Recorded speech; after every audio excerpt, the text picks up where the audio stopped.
Very good evening to everyone. Director Nisha Foundation Purnima ma'am, and all the senior and junior interns.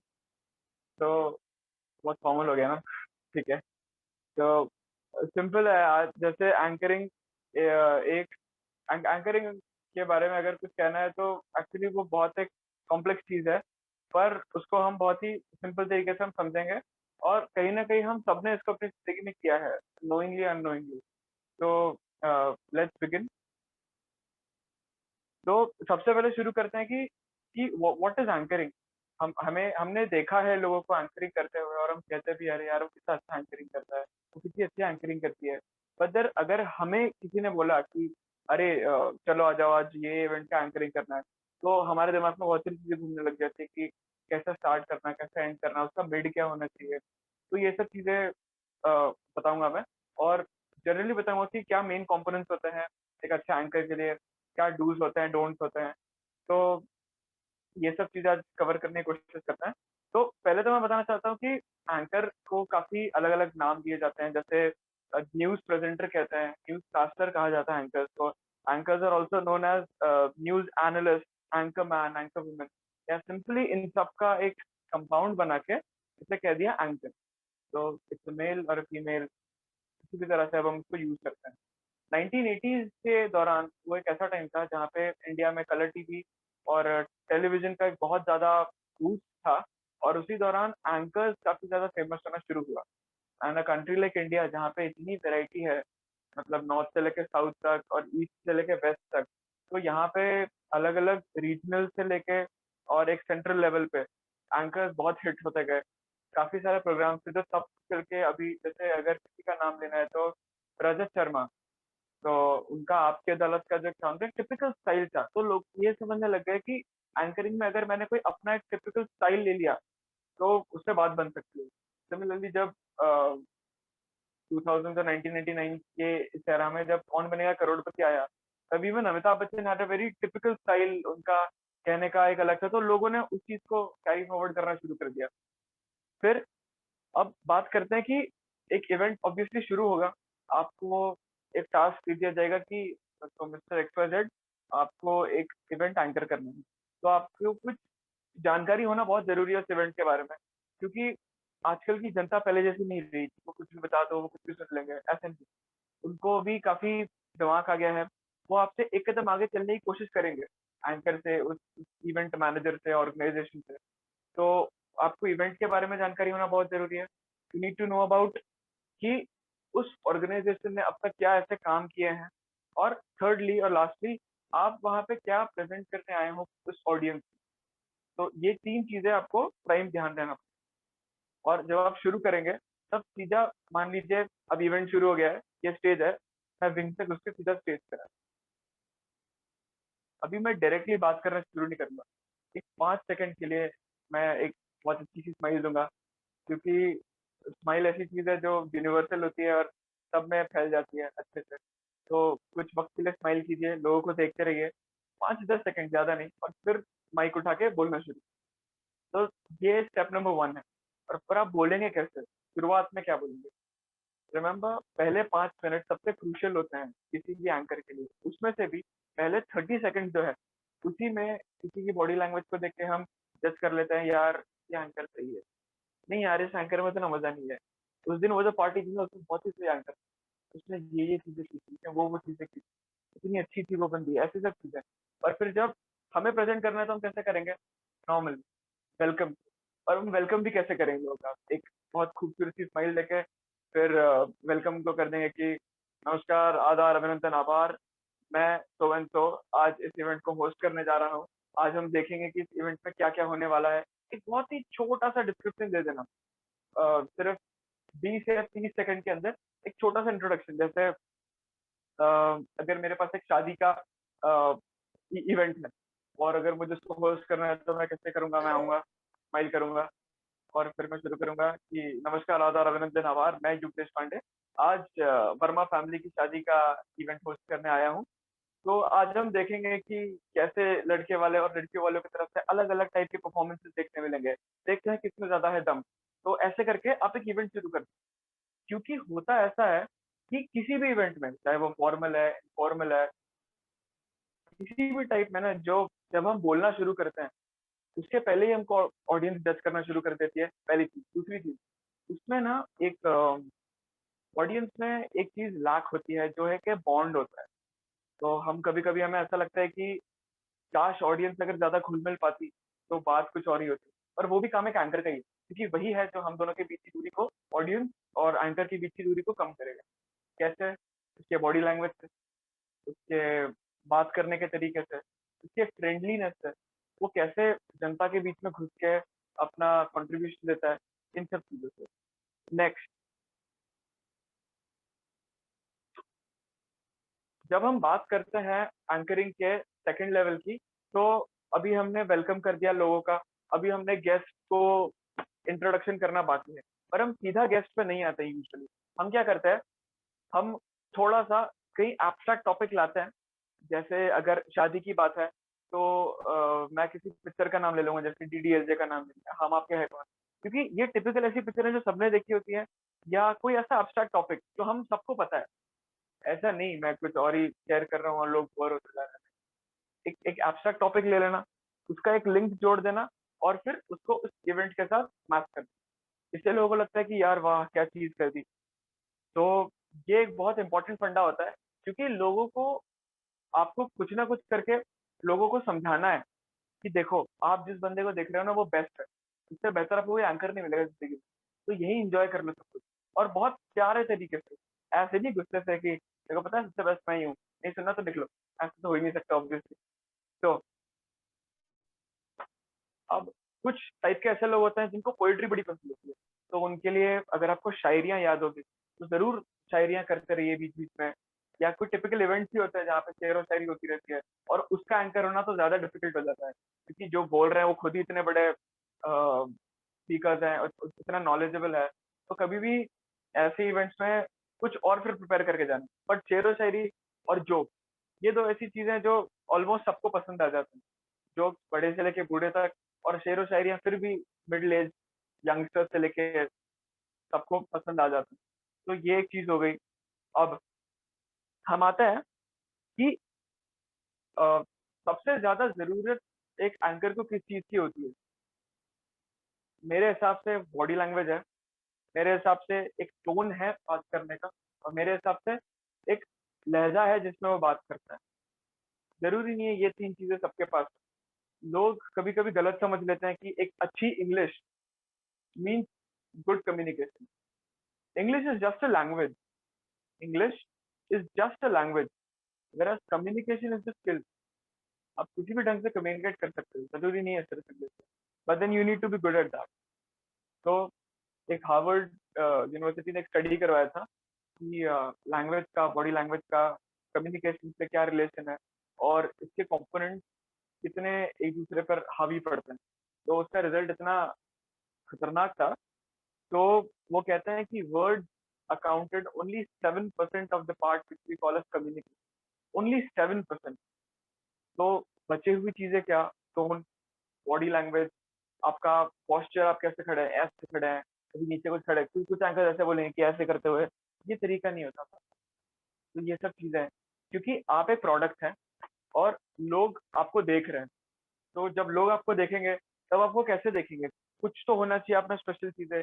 या वो बात करते वक्त हाथों का इस्तेमाल कर ले, या सिर्फ ऐसे खड़े खड़े बात कर ले, आज मैं इस एंकर को आज मैं इस इवेंट को होस्ट करने आया हूँ, सो एंड सो चीजें।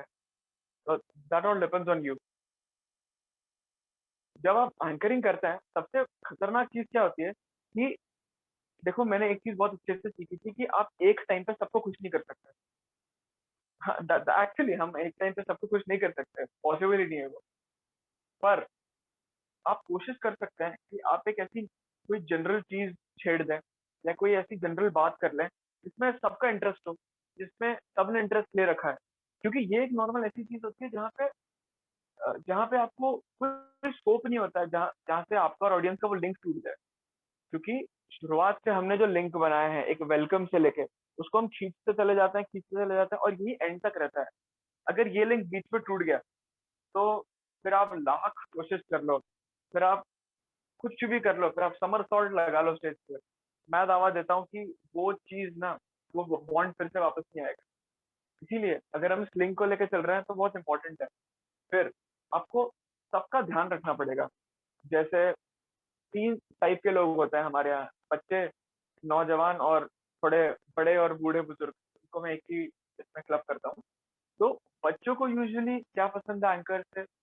गेम्स कह लो या या कुछ या कुछ ऐसी बातें जो उनके बच्चों की जो एक एज ग्रुप होती है उसमें बड़ी चल रही होती है। यूथ जो होता है, जो हमारे टीनेजर्स हैं, उनको क्या पसंद है? उनको कोई मसालेदार चीज़ जो आजकल में चल रही है। जैसे बीच में एक मीम चला था कि ये ये हमारी कार है, ये हम है और ये हमारी पार्टी हो रही है। तो ये चीज़ें सिर्फ़ यूथ को पता होगी। अब किसी 50-60 साल के अंकल या आंटी, उन्हें पता होना ये चीज़ मुश्किल है। पर अब जैसे-जैसे हम ऊपर जाते हैं एज ग्रुप में, उन्हें क्या पसंद आता है? उन्हें थोड़ी सीरियस बात, शेरो-शायरी, या उन्हें कुछ ज़िंदगी के बारे में कुछ चीज़ें कह दो ना, तो वो ऐसे खुश हो जाएँ कि हाँ यार, ये तो सही है। इतना अच्छा ना होता है तो ज़िंदगी की बात छेड़ दी। और जो और बुजुर्ग लोग हैं 70, 80-80 साल के, हाँ, ये तो सही कह रहा है, पर ऐसे टाइप के, उनका उनका सोच ही ऐसा होता है, मतलब बड़े बुजुर्ग है ना वो, उनसे क्या कोई कहेगा। ये एक चीज़। और तो 1 मिनट। जी। अब एक इवेंट के 3 पार्ट्स होते हैं।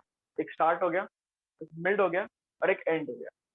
कहीं न कहीं स्टार्टिंग करना, मैं समझता हूँ कि इन तीनों पोर्शन में से स्टार्ट करना सबसे आसान होता है। क्योंकि कैसे ना कैसे कुछ ना कुछ करके we all do start, okay. पर जब मिड पहुँचते हैं, मिड की बारी सबसे खतरनाक होती है। क्योंकि आपको इवेंट भी चलाना है, आपको लोगों का जोश भी हाई रखना है?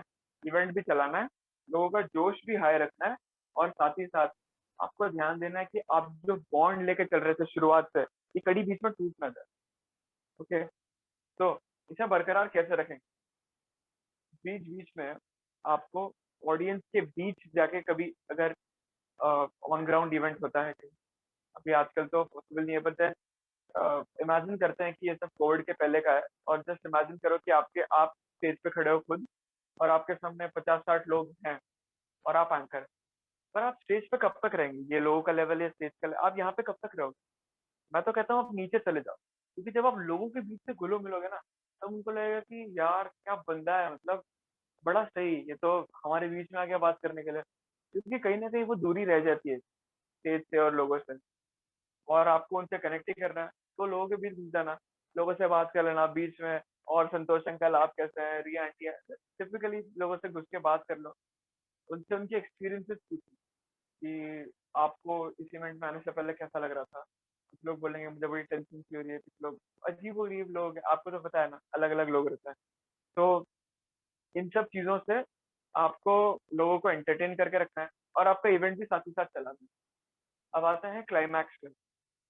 हमें क्लाइमैक्स तो ज़्यादा एक एंकर का काम नहीं होता है क्लाइमैक्स संभालना, क्यों? क्योंकि वो उस इवेंट पे डिपेंडेंट होता है। अगर एक डांस कॉम्पिटिशन है, 5 डांस परफॉर्मेंस है।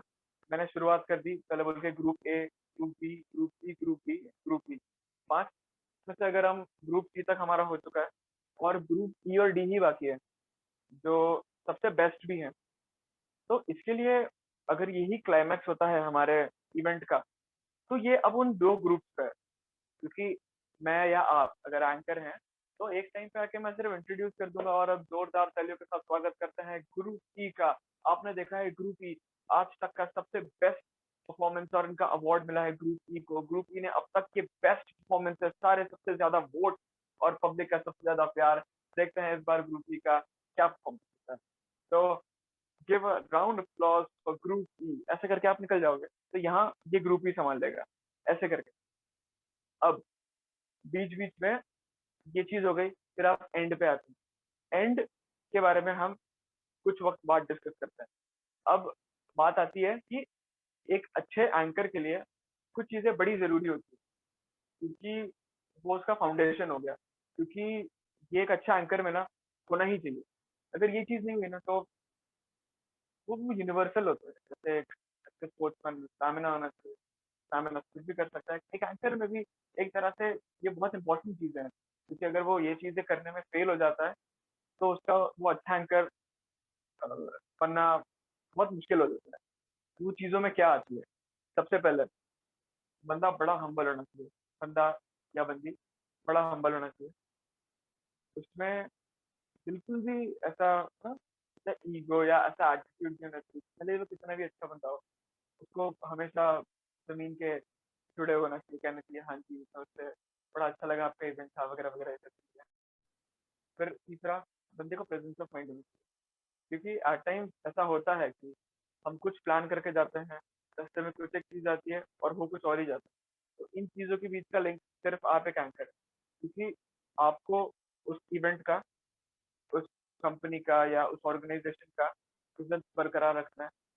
और ये जो मुझे इतना बड़ा है ना हथियार, ये सिर्फ आप ही के हाथ है, ये बोलने का हथियार।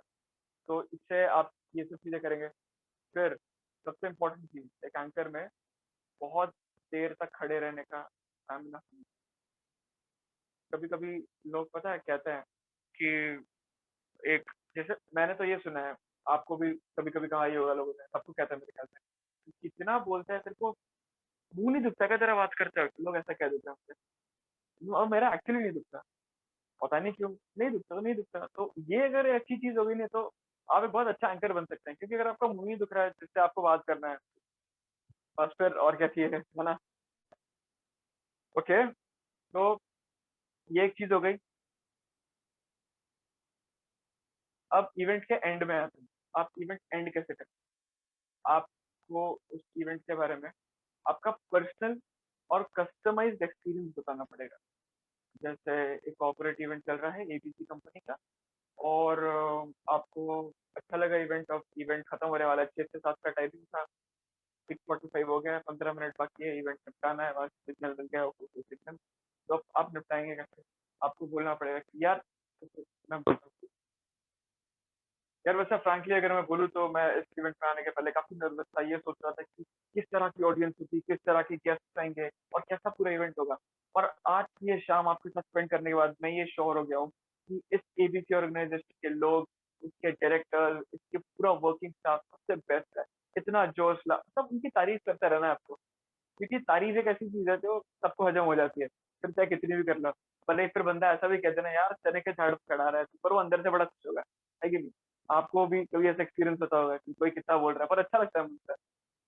तो तारीफ करते रहना उस ऑर्गेनाइजेशन की, पूरे इवेंट की, क्योंकि होना हो उसी की वजह से आपको इज्जत मिली है ना। तो बिल्कुल ये एक बहुत इंपॉर्टेंट चीज है। और तो ये बस एक एंड था, इस तरह से आप इवेंट को एंड कर सकते हैं। और इवेंट को एंड करने के बाद, जैसे आप जब स्टेज से निकल भी रहे हैं ना, तो आपको आपका वो मेंटेन रखना है, आपका जो बॉडी लैंग्वेज है, जो पोस्चर है ना। ऐसा नहीं कि अभी आपने बोल दिया तो हाँ, अब तक मैं ऐसा करा था, अब मैं ऐसा, चलो हाँ ठीक है यार, इवेंट शुरुआत होने से पहले और शुरुआत और अंत तक आपको आपका सीना चौड़ा रख के उस बॉडी लैंग्वेज में, उस अटायर में, जो भी आप कैरेक्टर प्ले कर रहे हैं, वो होना चाहिए। एक अच्छे एक्टर का और ये एक अच्छे स्टेज पे रहे बंदे का सिग्नेचर होता है। हाँ जी।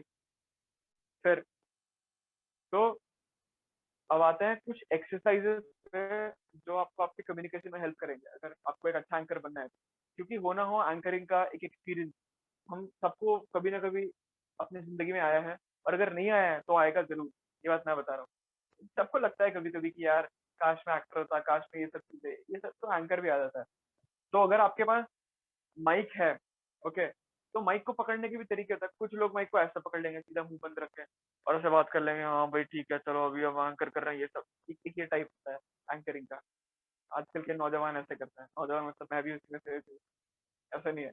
तो एक ऐसा टाइप हो गया, बट एक टिपिकल स्टाइल माइक पकड़ने का अगर ये माइक है, तो ऐसे ग्रैब करके अपना अंगूठा ऊपर रख के, और इससे आप एक बहुत नॉर्मल तरीके से बात कर सकते हैं। अगर इस तरफ मेरा ऑडियंस है तो उन्हें फेस करके बोलूंगा कि आज की शाम बहुत अच्छी थी, आपके लिए थैंक यू सो मच, ब्ला ब्ला ब्ला ब्ला ब्ला, जो भी सब चीजें हैं।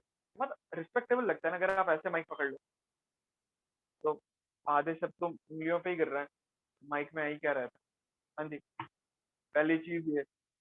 दूसरा, हाँ तो हम एक्सरसाइजेस बताते हैं, तो हमको एक्सरसाइजेस बताना है कि कैसे आप अच्छा एंकर बनेंगे। पहला, आप न्यूज़पेपर रीडिंग लाउडली करो, कम से कम 20 से 25 मिनट डेली, क्योंकि इससे आपका प्रोनाउंसिएशन ठीक होगा, और इससे आपका स्टेटमेंट में नहीं आएगा। हम एक्सपीरियंस करते हैं कि Sir, the event today was very good, but then ये बहुत इरिटेटिंग साउंड होता है। यहाँ पे आपको हो ही रहा होगा, और जब बड़े इवेंट पे ऐसा होता है तो बहुत बहुत बेकार लगता है। ऐसा लगता है कि यार कि बंदे ने प्रैक्टिस नहीं कर रखी, बंदे को इतना हमने इज्जत दी, इतना बड़ा अपॉर्चुनिटी दिया, और वो ऐसी हवा में लेके आ गया।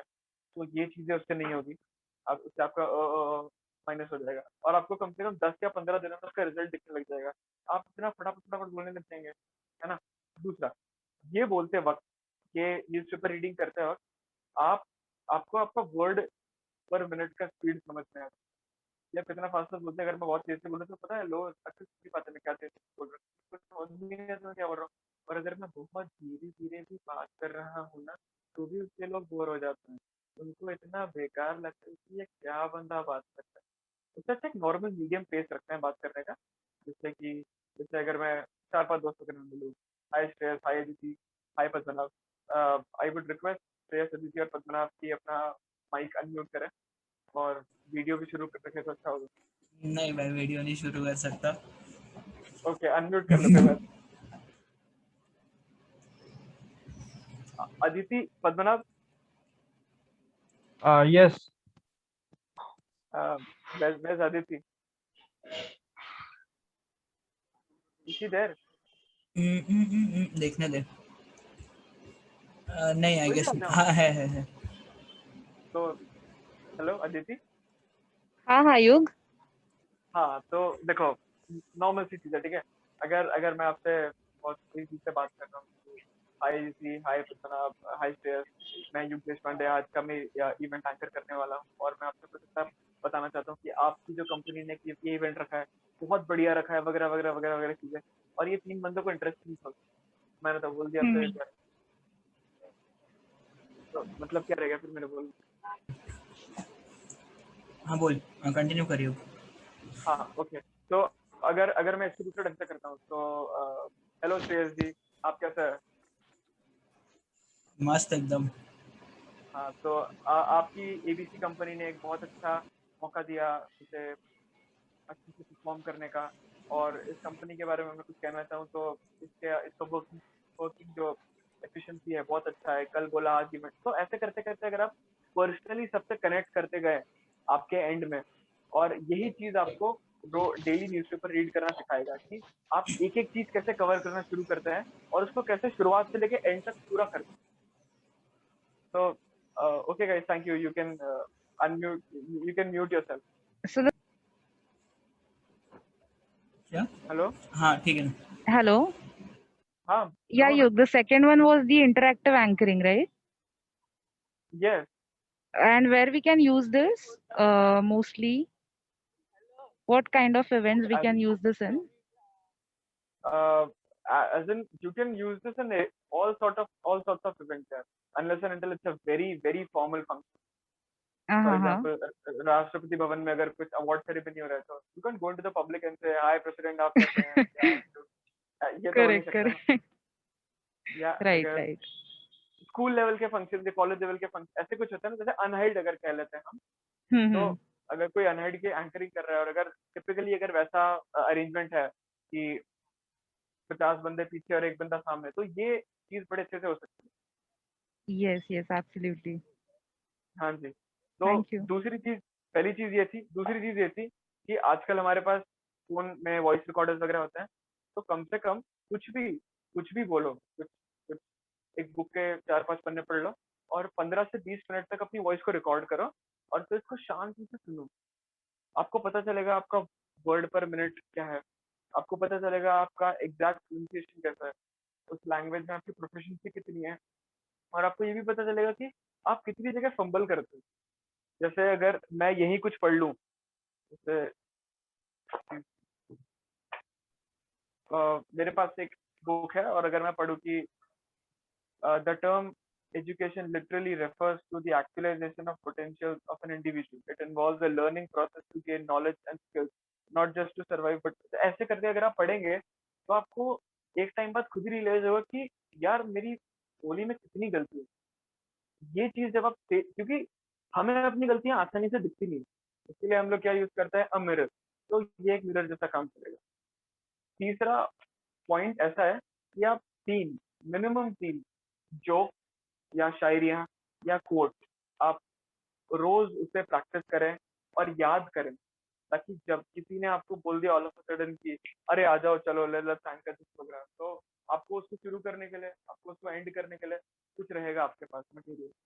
और चौथा एक्सरसाइज कि आप जब भी प्रैक्टिस करें आप हमेशा खड़े रहें, क्योंकि बैठना सबको आसान पड़ जाता है, पर अगर आप खड़े रह के प्रैक्टिस करते हैं या खड़े रह के बात करते हैं इवेंट, तो सीधे सीधे तरीके से ऐसे अगर मैं खड़ा हूँ, ये मेरा शोल्डर पीछे है, हाँ जी, ये एक चीज है और एक ये चीज है, मैं ये इसमें भी बात कर सकता हूँ लोगों के साथ में, इसमें भी बात कर सकता हूँ, फर्क मेरे बात करने में पड़ेगा, और लोग जो मुझे देख रहे हैं उनको देखने में भी बहुत अलग लगेगा।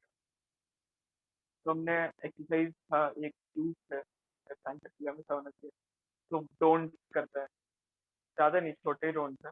पहला, never ever get over friend, क्योंकि आप वहाँ प्रोफेशनलिज्म का सिक्का लेके आए हैं आपके साथ, और आप उसी को पूरे प्रोग्राम पर यूज करें। Never ever become over friendly with anyone, क्योंकि ऐसे से आपको लोग टेकन फॉर ग्रांटेड ले लेंगे, और उनको ऐसा लगेगा कि ठीक है, इसको जो बोलेंगे ये वो करने को तैयार है, ठीक है।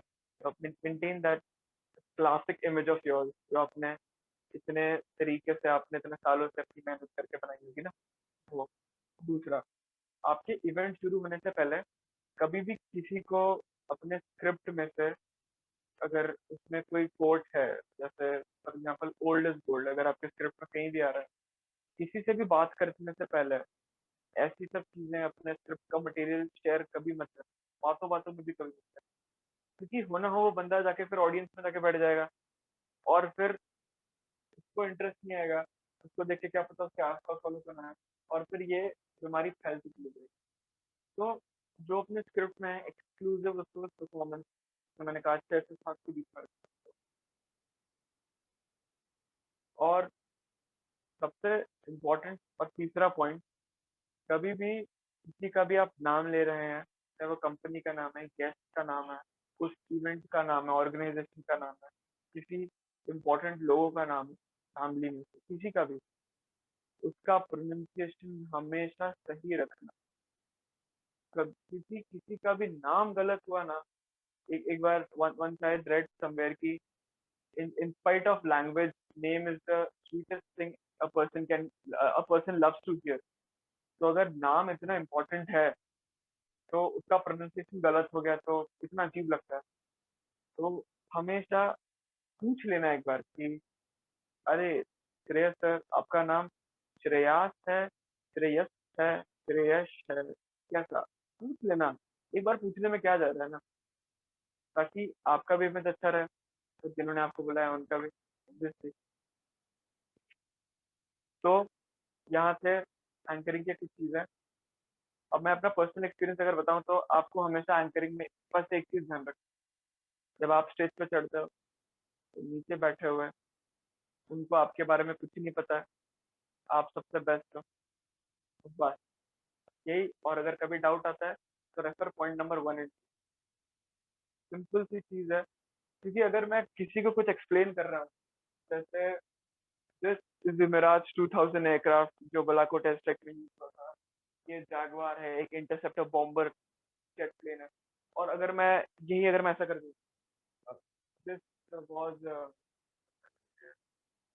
मिराज, ये मिराज था, ये C-130J ऐसा कुछ है, ये तेजस है। तो इससे सामने वालों को ऐसा लगेगा कि जब इस बंदे ने कुछ नहीं पता है, उसको बोलना क्या है, अरे हमें क्या पता। बस अपने इसी चौड़ में रहो, and then the thing is going to end so beautifully, कि आपको लोग आके बोलेंगे यार क्या करते हो, मत बोलते हो। तो बात करना अच्छा लगना चाहिए, और तो ऐसे कुछ स्पेशल नहीं है। तो तो अगर किसी को कुछ क्वेश्चन है तो most welcome.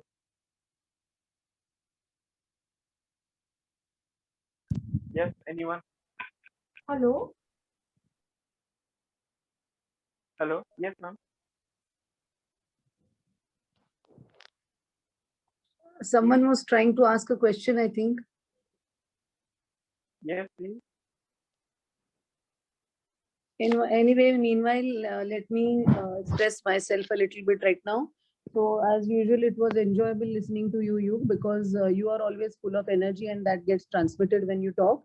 And very well expressed points, practical points you put up about anchoring, which I think you already apply when you do it. And very correctly said कि English is just another language. एक और भाषा है सिर्फ. And कोई एक भाषा ने हमको लिमिट नहीं करना चाहिए. जिस भाषा में आप कंफर्टेबल हो उसमें आप आसानी से बोलो. And for instance, our programs, they are never restricted by language. ऐसा हमने कंपलसरी कहीं किया नहीं है कि इंग्लिश में ही होगा या something like that. So yes, so it is just one of the languages. And very correctly, I like your don'ts also, list of the don'ts, that never be over friendly and pronounce that person's name properly. And another thing I have realized, I have made some of the errors, okay? Like from my college days, I was working backstage, I was managing the art circle in our college and all these things. So we have had our set of errors, and errors and mistakes are the way to improve actually. So I was an anchor of an important program, and I said the prefix wrong. Prefix. So doctor, Mrs. किसी को वो doctor, Mrs. ही होना, किसी को सिर्फ doctor होना. So even those things matter a lot to people, and they feel bad later on if they come to know that you have pronounced it differently. Prefix, suffix, both these things are important. Another point I would like to make is that sometimes I've seen this happen with some anchors. To overcome their own discomfort, they sometimes target a soft person from the audience. ये हमारे एक programme में हुआ था. He was a marathoner and it was his first talk. In fact, we groomed him for public speaking. We trained him, we made him his slides, and as a practice session, he took a session during our ITM. And he targeted first row में जो लड़का बैठा था, सारा talk उसने उसी को दिया. And then that boy felt so uncomfortable because everything he spoke, just looking at him. So make it a point कि पूरे audience को देखो. Make eye contact with multiple people in the room. And another most important point I wanted to make is anchoring versus master of ceremony. So master of ceremony is something which is extremely formal. In fact, as Rushikesh nahi hai, otherwise I had given him this assignment to find out the differences between a master of ceremony and an anchor. So anchoring is something informal, like what you was talking about, interactive anchoring. There is less hierarchy in anchoring. There is less formality in anchoring. Whereas master of ceremony, अगर मंत्रालय में program होगा, तो वो master of ceremony होगा. If it is an installation ceremony, then that person is a master of ceremony, and then that person is in charge of deciding the sequence, minute to minute management of who will speak at what time, for how much time that person will speak and all that. So master of ceremony is a much more formal kind of a thing, and there is a lot of hierarchy in being a master of ceremony. Whereas in anchoring, there is less hierarchy, and you can switch over into a more interactive and a more informal kind of. It will depend upon, of course, the type of program that is there, definitely. And another personal problem, I would say, and I think the person who masters that aspect has really mastered the art of public speaking. I am still struggling with that aspect, and that is being able to take a comfortable, healthy pause when you're talking. A pause, रुकना, बात करते करते समय समय पर सही जगह पर सही वक्त के लिए रुक पाना, शांत रह पाना, giving a pause, silence. In Hindustani music also, the pause is more important than the entire song, because the pause adds, the correct amount of pause adds to the beauty of the entire song. So I am still struggling with being able to take pauses. So when you are practicing, learn to take pauses, क्योंकि वो pause भी सही समय का होना चाहिए, not too long, not too short. I am still uncomfortable with long pauses, and I sometimes ये मैं पर्सनल एक्सपीरियंस शेयर कर रही हूँ. मुझे बहुत बार लगता है कि मैंने बहुत प्रिपेयर किया है और मेरा बहुत लंबा चलेगा, then I am always in a hurry. So So one of my juniors had told me once कि why don't you do it just to enjoy? Why are you stressed out कि हम लोग कैसा react कर रहे हैं? Just enjoy, just be yourself. And that advice changed the way I even presented my academic material. So being able to enjoy what you're doing is a very important part of whatever you're doing, but of course anchoring and communicating all more. So enjoying whatever anchoring you're doing is extremely, because if you are not going to enjoy, why will the audience enjoy it? So first of all, you have to enjoy what you have written or what you have prepared. So that I feel is the most important part. So yes, now I hope people have some questions.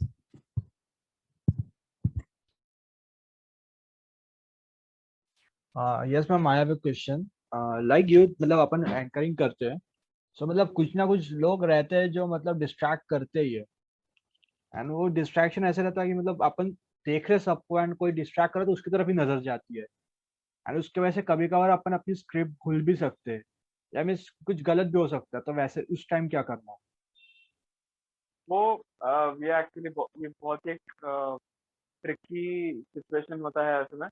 तो ऐसे में ना ये obviously एक unplanned event है और हमको तो पता नहीं है कि कब कौन क्या बोलने वाला है। तो अगर किसी ने कुछ कह दिया ना, तो दो चीजें। पहली बात, अगर आपने उसको उसी की बात रिपीट करने कह दिया, कुछ कह दिया कि ब्ला ब्ला ब्ला ब्ला ब्ला ब्ला ब्ला ब्ला, और सब हंस रहे हैं, ठीक है, और आपको उससे कुछ फर्क नहीं पड़ा और आपने कहा सॉरी क्या कहा आपने, तो जब वो अपनी बात दूसरी बार रिपीट करेगा तब उसमें वो उतना मजा नहीं रहेगा। तो वो अपने आप अशेम्ड फील करता है या उसको लगेगा कि यार नहीं मैंने कुछ गलत कर दिया, पहला। या तो दूसरा कि आप उसी की बात, उसी के उसका तीर आया उसको पलटा के वापस उसको भेज दो, बस बड़े प्यार भरे अंदाज। जैसे एक बार मेरे साथ हुआ था, मैं एंकर कर रहा था अपने कॉलेज में और मैं बीएससी फर्स्ट ईयर में था और एमएससी सेकंड ईयर के एक भैया थे और वो कहना नहीं चाहिए पर बड़ी बदतमीजी से बात कर रहे थे और मैं अपने एक सीनियर थे, थर्ड ईयर में थे मेरे, तो मैं बात कर रहा था, मैं संजय भैया यार ये बंदा तो कुछ शांत नहीं हो रहा। तो फिर एक हुआ परफॉर्मेंस, हम लोग वापस अंदर गए तो उसने वापस कुछ कमेंट कर दिया कि हाँ भाई युग ऐसा ऐसा है, तेरी एंकरिंग तो मैंने देखी थी, कोई सुनता ही नहीं। तो फिर मैंने उसको ऐसे रिस्पॉन्ड करके कह दिया, मैं क्या हाँ मेरी एंकरिंग कोई नहीं सुनता, फिर भी 2,500 लोग आज अगर मेरे सामने बैठे हैं तो फिर सब झूठ हुए। और ये लोग एकदम फिर तालियां वालियां, क्योंकि ये सवाल मैंने अब अपने पे छोड़ के लोगों पे दे दिया और भीड़ गलत नहीं होती ना। तो ऐसा कभी कभी अगर दिमाग कुछ रहा, थोड़ा टेढ़ा दिमाग कर रहा तो या ये, या फिर किसी रोल मॉडल्स को देख लिया करो आप, जैसे जो बहुत जिनमें बड़ा विट होता है ना, वो सिखा देंगे ऐसे ठीक से। ये ऐसे कुछ बोल नहीं सकते एक्चुअली, पता ना भाई। ओके ओके, और एक सेकंड क्वेश्चन था, लाइक अपन जब स्क्रिप्ट बनाते हैं मतलब एंकरिंग के लिए, सो वो अपने हिसाब से राइट होता है या मैंने लिखा स्क्रिप्ट तो या मेरे हिसाब से राइट, बट या ऑडियंस के हिसाब से, मतलब कैसे, मतलब देखो अभी कोई भी अननोन शो में तुम होस्ट करते हो, मतलब अपने को ऑडियंस नहीं पता रहता ही, तो उनको क्या पसंद है, जैसे तूने बताया क्योंकि लाइकिंग्स एंड डिसलाइकिंग्स पता लगा कि जस्ट कॉमन टॉपिक के बताओ, तो तुमको कॉमन टॉपिक ही नहीं पता रहेगा तो तुम क्या डिस्कस करोगे? ऐसा बहुत रेयरली होता है पद्मनाभ भाई, क्योंकि हम जिसके पास, जैसे अगर मैं किसी ओपन माइक शो में जा रहा हूँ या अगर मैं किसी कैफे में जा रहा हूँ तो मुझे पता है वहाँ वहाँ पे किस टाइप के लोग आने वाले हैं। और तो और कॉमन टॉपिक कैसा होता है ना, उन टॉपिक्स में से पिकअप करना जो अभी हाल फिलहाल में चल रहा है। जैसे अगर मैं कह दूं कि पेट्रोल के भाव बढ़ गए और इस पे कोई 2-3 जोक मैंने खड़का दिए, तो ये सब चीजें कॉमन एट प्रेजेंट जो चल रहे हैं 10-15 दिनों में, ये वो कुछ चीजें हो गई। पर ऐसे में हमको कुछ सेंसिटिव इश्यूज नहीं उठाने, क्योंकि क्या पता कब कौन किस चीज से ऑफेंड हो जाए ना। तो ये और कॉमन टॉपिक बहुत आसानी से चूज करने मिल जाता है। जैसे मैंने एग्जांपल दिया था मीम वाला, वो ये हमारी कार है ये हमें वाला, ऐसे कुछ उठा लो, उससे कॉमन टॉपिक मिल जाता है। और पब्लिक को आपको जोड़ के रखना है ना, तो आपको पब्लिक के हिसाब से स्क्रिप्ट देखना पड़ेगा, अपने हिसाब से नहीं। बहुत इंपॉर्टेंट है। या थैंक यू मैन, तूने मेरे बहुत सारे डाउट्स क्लियर किए।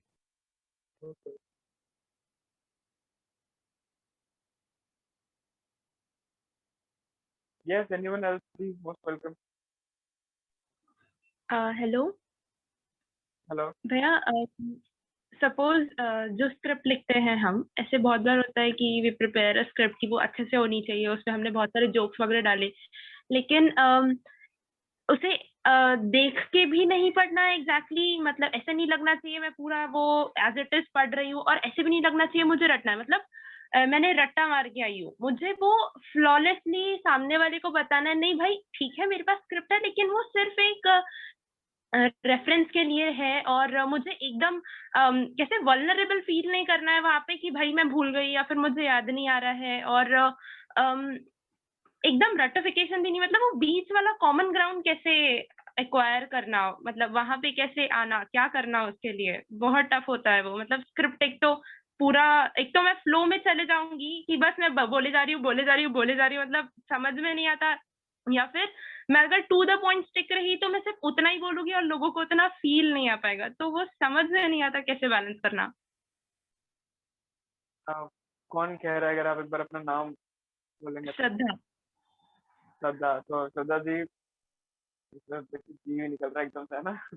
देखो बात ऐसी है ना कि ये जो सिचुएशन है ना, ये क्या, ये जो कॉमन ग्राउंड जैसा आपने कहा, वो मैं समझता हूँ कि शायद प्रैक्टिस से आता है, क्योंकि अगर आपको कोई चीज याद करनी होती है और अगर आप याद कर भी लेते हो, कभी कभी ऐसा होता है, ऐसा लगता है कि अगर मैं बिना देखे भी, ये पेपर है मैं कुछ लिखा है कि स्वागतम सुस्वागतम वगैरह वगैरह वगैरह blah blah, और अगर मैं उसको पीछे छिपा के भी कह रहा हूँ स्वागतम सुस्वागतम, तो लोगों को ऐसे ही लगता है कि यार ये तो रट के बोल रहा है, किसी ने मशीन का बटन click कर दिया। वो प्रैक्टिस से आता है, जहां तक मैं समझता हूँ। आपने कितना खेलना सीख लिया ना ऑडियंस के बीच में, और अपने, क्योंकि एट द एंड उनको पता नहीं है ना कि आपने में क्या लिख रखा है कि नहीं? तो वो प्रैक्टिस का सारा खेल है, मैं बोलूंगा, इतना प्ले करना तो स्टेट के बीच। Okay, thank you. most well. Can I add a few points? Yes ma'am, please. Yeah. So when we teach some of this as a separate skill during our ITM too. So what we suggest, so there are different kinds of public speakers. Anchoring is a form of it. It's a very narrow form of public speaking. So in between spontaneous speech मतलब जैसे मैं अभी बात कर रही हूँ कि मैं मन से बात कर रही हूँ, मुझे जो मन में है कुछ पॉइंट्स मेरे और मैं वो उनके बारे में बात कर रही हूँ. So I'm just talking, but before talking, while listening to your question, I wrote down a few points. Okay, so spontaneous speech, then reading out a speech. But as you said कि reading out a speech or reading out anchoring material जो भी हमने script बनाई है, then the audience is going to start judging you for that. अरे ये क्या, ये पढ़ रही है, she is not making eye contact and all that. So there is a middle path, and the middle path is flashcards.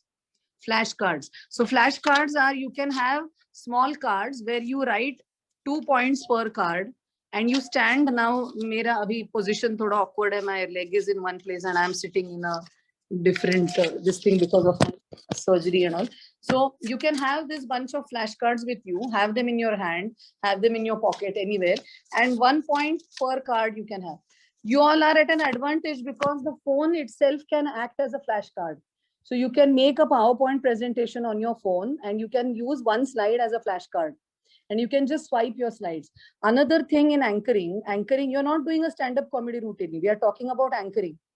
So in anchoring, you say something and someone else performs. So while that performance is going on, half your attention is on that performance and half your attention is going through your next script. So you are revising it again. And secondly, most importantly, one of the points that I wrote down on my flashcard is that only you know what your script is. सिर्फ तुमको पता है ना तुम्हारी script में क्या है, audience को कहाँ पता है. So be ready to improvise. और पद्मनाभ आपने भी जो क्वेश्चन पूछा, thinking on your toes is something that anchoring is going to teach you, which is why we wait for people to fight for anchoring on for our programs. और तुम लोगों को ये काम लगता है, opportunity नहीं लगती. That is unfortunate. So anchoring के लिए anchoring करना is the destination, मगर anchoring के लिए जो preparation तुम लोग करोगे, उसमें तुम्हारी skills develop होने वाली है. Which is why otherwise I will anchor all shows. I love anchoring. But we have kept it open for you so that you develop those skills. So the process of preparing for anchoring is what is going to give you skills. So making a structure of your talk, researching for ideas, understanding your audience, what Yug has been telling, what understanding your audience कि तुम old age home में retired लोगों के लिए ले रहे हो क्या, are you talking about finance management for people who are about to retire? Are you talking about finance management for people who are who have just taken admission to their college? Are you teaching them how to manage their pocket money? So same topic but different age group. So the genre of your talk is going to be, the flavor of your talk is going to be different. Same thing about anchoring. Is it a music program in an old age home, or is it a music program for the freshers party of the college? So that's going to be different for both the places. So understanding your audience and be ready to improvise. Don't be so possessive about your speech.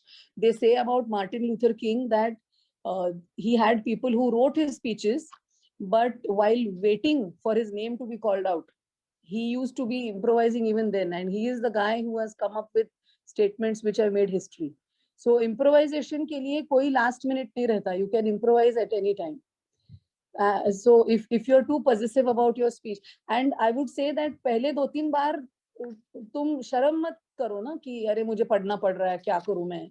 Doesn't matter. For first 1 or 2 times you read out everything, but first time कभी तो भी आएगी, तभी second time आएगी, फिर third time आएगी, फिर fourth time आएगी.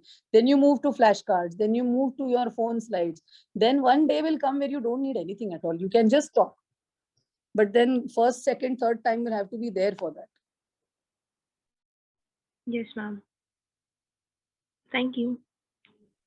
Very well said, ma'am. Yeah, these were very important points which one needs to know when the totality is covered. So, any more questions? Most welcome. Yes. Hello. Yug. Yes, Hello. someone. Can you be a bit louder? Yeah, Yug Aditi here. When you're anchoring with someone, so you're not the only one anchor. So if you are anchoring with some other person, then how to, like, are there any specific notes to take for that? How do we prepare for that then? For that thing, I would say that what you need to do is, like, you need to first distribute the work. For example, if there are 6, if you're anchoring an event of dance performances, and if there are 6 performances, so 3 will be taken by person A and 3 will be taken by person B. And you can also divide the process. How? Like, the welcoming part will be done by person A, and then the concluding part will be given by person B. So by these processes, you can actually uh, segregate the workout, and then you can work out on the individual phases again. Because then finally, what you have to do is, like, when you are on the stage, or when your co-person is there, when your co-host is there with you, only one person will be speaking at a time. So if it is you who is speaking, then no one knows what you're speaking or what you have written. So you need to balance with person A and person B. And as I said, segregation of work is must in these cases. So that's it. By this process, you'll rock the show. Okay, cool. Thank you, Aditi. Yes.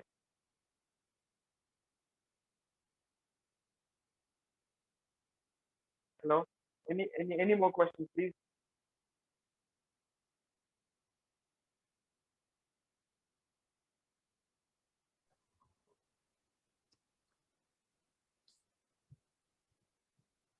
So while Are others there are thinking of their questions, let me just grab this time gap to thank you, Yug, for agreeing to take this initiative and preparing for this topic. Public speaking is one of my favorite topics, and I feel it's a very powerful tool. It creates change. It has created history. And as I said, anchoring is one of the narrow zones of public speaking. I admire the stand-up comics all over the world. They are perhaps the only people who are telling the truth these days. So stand-up comedy also has its own uses besides entertainment. And so once again, I thank you for agreeing. And I will recue once again. welcome?